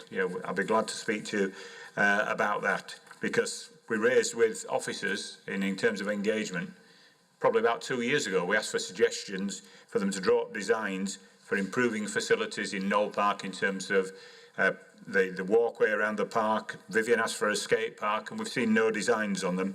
And similarly, we have a successful petanque group for our predominantly older citizens in the memorial ground, and they're still waiting for someone to come back and help them to put another piece in. So I'm looking forward to this, working with people. I hope that we can, with the strategy, and if it needs cabinet to get stronger, then I would encourage that we recommend that on new estates, and that the play facilities should be within those areas. As I say, it's totally an anathema to me that parents are having to put children in a car to go and play. Thanks. It's quite a list there, isn't it?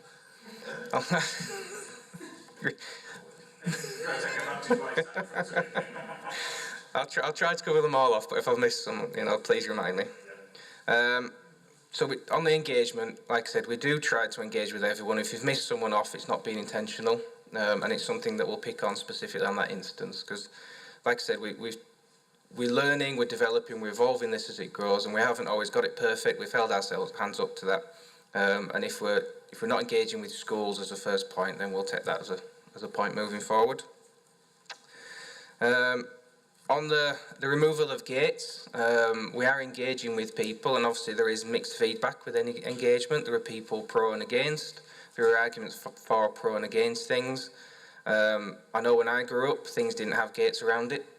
You ran from the woodlands onto the play area and back out again. Gates are something that have evolved more recently. And also what we found when we were building up the playable spaces strategy was a lot of the maintenance budget was going on the gates and the fencing around it to limit our liabilities rather than the play equipment itself. So wherever it's possible and we feel it's reasonable and safe, it is something we're trying to design out. As sort of Councillor Bolt's thing was, ongoing maintenance, we are trying to manage that and reduce liabilities as we go. So although we do engage and we do communicate and we do and try take everyone's thoughts on board, it is a mixed plethora that we try to knit together. So there may be some gives and some compromises along the way. I think the accessible play one I'll pick up on. Like I said, we're starting our thoughts. We're trying to understand what it means. We're gaining, we're undertaking research. We're seeing where other councils have learned, and we're trying to take that on board. So it's just our initial thinking, but we agree with the principle that we're trying to move beyond tokenistic approach and into something that is truly inclusive, truly accessible. If it works in a smaller local park, brilliant. If it needs a more destination park, then yes, we'll look at that and other concepts and ideas. that we're looking to progress with. The maintenance, like I touched on before, we're using Section 106 funding, so it's developers paying for the maintenance of these play areas, which is right, I think. So we're using that initially, and then we're looking at how it settles and long term as we bring our play areas back into their economic life, back into reduced maintenance. Then obviously it should start to see the impact of the maintenance costs reduced with time and our reliance on 106 reduced with time. But we didn't want to start off on the wrong foot and miss a period of maintenance that means the life of those facilities is shortened artificially. We want to really get off on the right foot with this and see where it takes us. There was something else, wasn't there?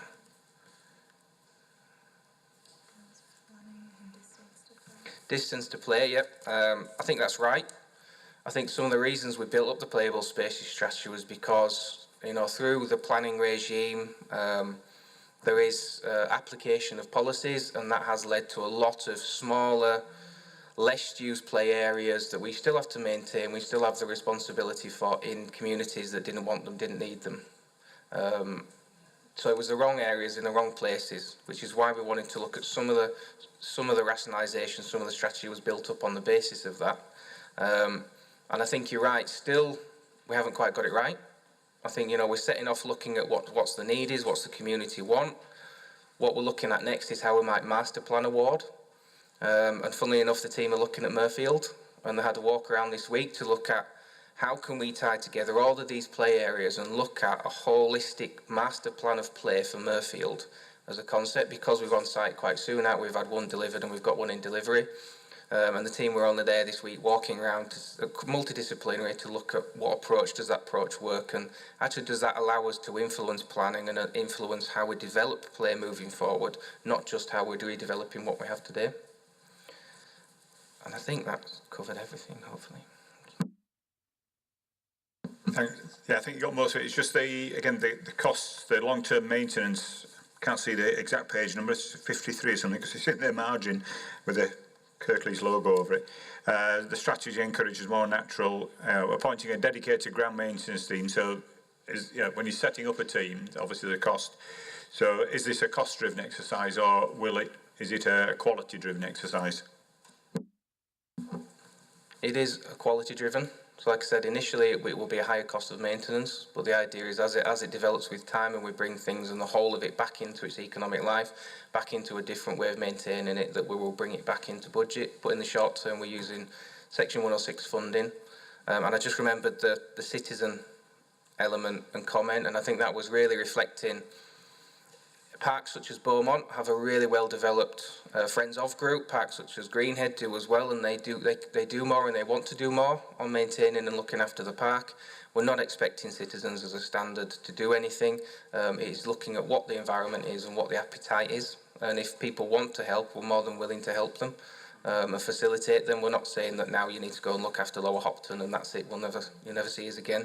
It really is a community-driven decision.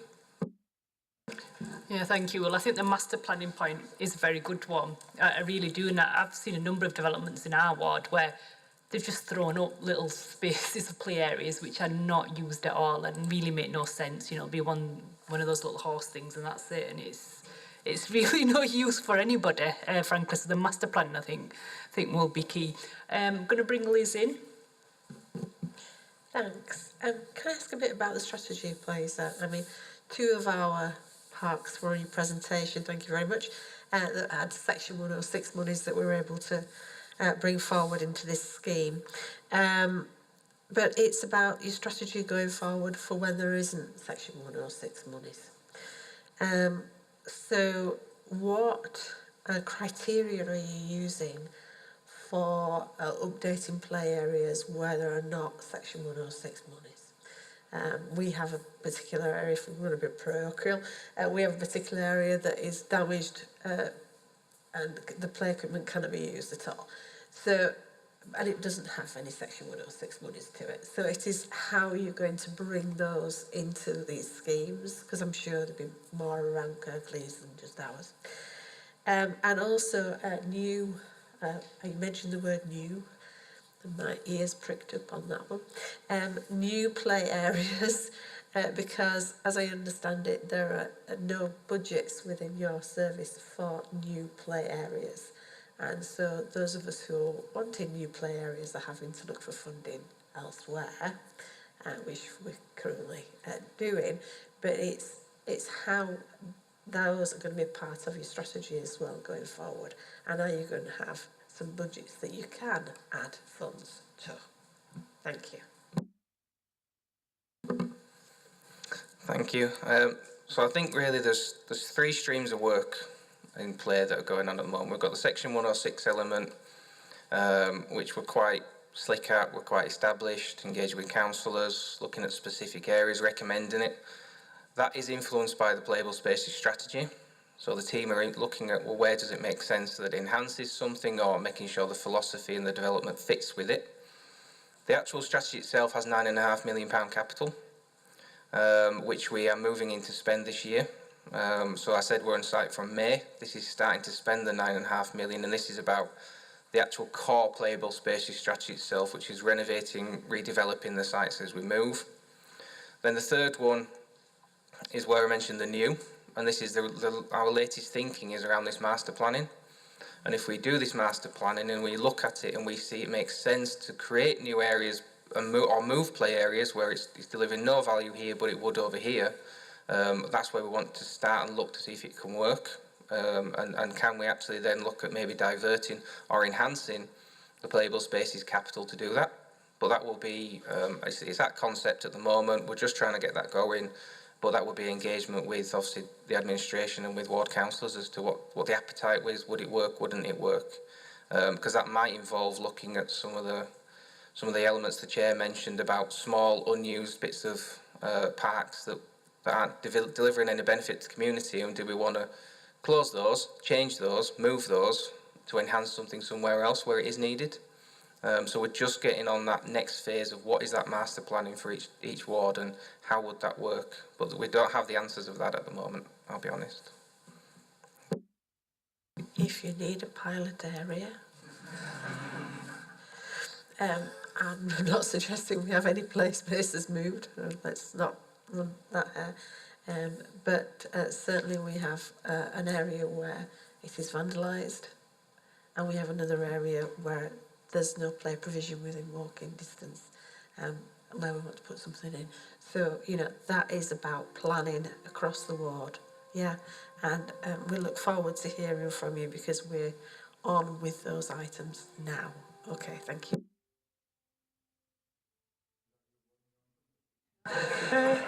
Yeah, we've got the we've got an orchestra playing downstairs, if anyone can hear that over the feed, which is very nice to have that in the background, I must say. I think the points are noted there, are they, Will? Yeah. It is, yeah. Like I said, we've started with Murfield, so your colleague has jumped ahead there. But if it works, then I think it will be, I see it as the next platform to take it onto the next stage, Playable Spaces, that looks at actually what's the strategic development of sites and locations. Okay, any more questions, or I'll... No? Okay, we'll round that up. Well, firstly, thank you for the presentation. I think the majority of us would say this, you know, it was a good presentation. Actually, you've covered, you know, a lot of essential points. It was good to see the stuff about the challenges and what you're trying to learn from some of those challenges as well. And it's good to see improvement and also those 14 playable spaces that have been developed. So the type of issues, I think you're going to give a briefing to Councillor Idale about Crow Lane and 2 for us. Obviously, having heard what everyone said, continued councillor and community engagement will be key. We won't always agree on everything, as you've mentioned around fencing, but it's good to get out there and engage with residents. I know with R1, we are looking to sort of engage with some of the local residents, and we've got some of those leaflets that I think your team have put together as well. So there's ways to do that as well in the local area. I talked about the play for different age groups and antisocial behaviour issues. You know, I probably do agree some of that is about some young people not having a space to be in, so there's those wider implications about that as well. We got a well done for Beaumont Park, which is good to hear. and I think we'd like to see this team you know, continue to be engaged with on the Cultural Heart programme with the park there, because obviously you've got that experience and expertise as well that they can learn from. And obviously there's just some points around the long-term maintenance and budgets and section 106 monies as well. I think the key point here is around the master plan and the strategic development of play areas. It's really important that's thought about across wards as well. So I think those are the key points. So thank you very much for coming along. It's really, really helpful and a good presentation. So thank you for that. So we're going to move on to the work programme. This is the last scrutiny panel for this municipal year. Obviously, there's still some items, quite a few items that still need to be covered as well. We've had quite a busy year, really, so I want to just thank all panel members for everything they've done in the past municipal year, because we've had a lot to look at, really. But is there anything that members would like to see prioritised for the next municipal year? Chris? The one thing that sort of sticks out to me, Harpreet, is that there's an item down there, Air Quality Action Plan 2021. It's not yet scheduled. I mean, should we be looking at that? I can't remember what it is, if I've seen it before, but it sounds important. So the air quality action plan and air quality overall, it has come to the panel. So normally what we try and do is get it to come on an annual basis. So we have had 2 items, I think, on the air quality action plan and basically progress on it. I can't remember when the last one was. I don't think we've heard it this municipal year, just because we've struggled with the agenda. But yes, it's a standing item, so it should come back, and that's something we could look to include as a priority for the next municipal year as well. Yeah, Martin. Yeah, thanks, Chair. The Highways Capital Funding Programme, and it links to items that we've reviewed before on highways. I'd like to suggest that we ask for updates. What we've seen is major schemes, and the A62 from Huddersfield outwards being one as an example. There, we had a presentation on that going back quite some time, and since then a number of elements have changed. You know, both in the long term, what it's going to look like, and in the short term during the works. Yeah, we saw, again, not told to members, but released through the paper, we saw that key streets on the A62 will be closed off. Yeah, we weren't aware of that as a scrutiny panel, weren't given a chance to input. And I've noticed, as I was driving in today, the major A62 works that we're talking about finish at Oldfield House Lane, according to all the plans. As you'll know, there's been some resurfacing work done near Whitaker Street. There's some 750 metres between those 2 projects, which at the moment don't seem to be on anybody's plan, and it would seem stupid to have part of the key route that wasn't resurfaced, because it fell outside 2 plans. It's in front of Syngenta ICI, the Leeds Road playing fields, but why isn't it in? I mean, I've asked the question of officers, but no one's told me yet. It would seem to be perfectly sensible to link up 2 schemes, and you've done that and forget it for the next X number of years. But I think as we're going forward with these major projects, we should be getting updates and monitoring the delivery. Thanks.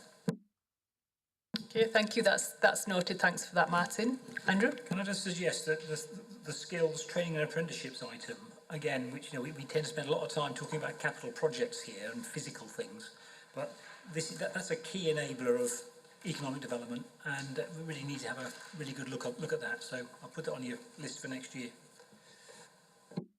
Yeah, thank you, Andrew. We have had the skills strategy come to us, and I think we said that when it came again, we wanted a particular focus around the apprenticeships and training. So yeah, absolutely. I think that's something that should be a priority as well. I agree. Is there any other items that members want to for the work programme?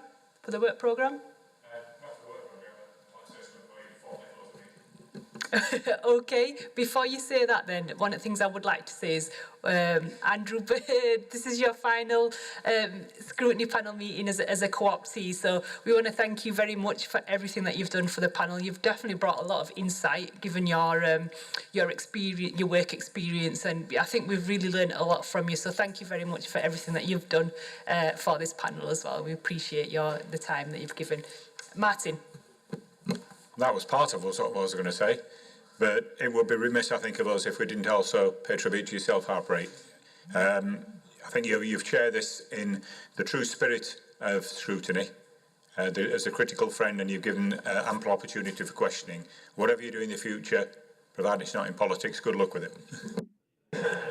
Can I second that? And thank you to our co-optee who's retiring today. Yes. A lot was said at the council meeting, so you need to watch that. But thank you very much for all your work as a lead member on this panel. Thank you. Well, thank you very much. And I was just going to say as well, obviously it's my final meeting. Thank you, members. It's really been challenging sometimes chairing these meetings, but it's also been robust. I think we've worked well as a panel, and I've certainly learned a lot from this experience, so thank you everybody. And I do want to thank my colleagues. During COVID we just couldn't have been able to do what we could without our great digital and IT teams, so you've been invaluable, so thank you so much for everything you've done. And what would I do without Jodie? She supported this panel so well. And lucky person, the next person who gets to be the chair and have Jodie as a support person. So thank you very much, and thank you, Liz, also for all your support as well. I'm going to stop talking before I start crying now, I think, in a minute. So, thank you. Right, we will close the meeting.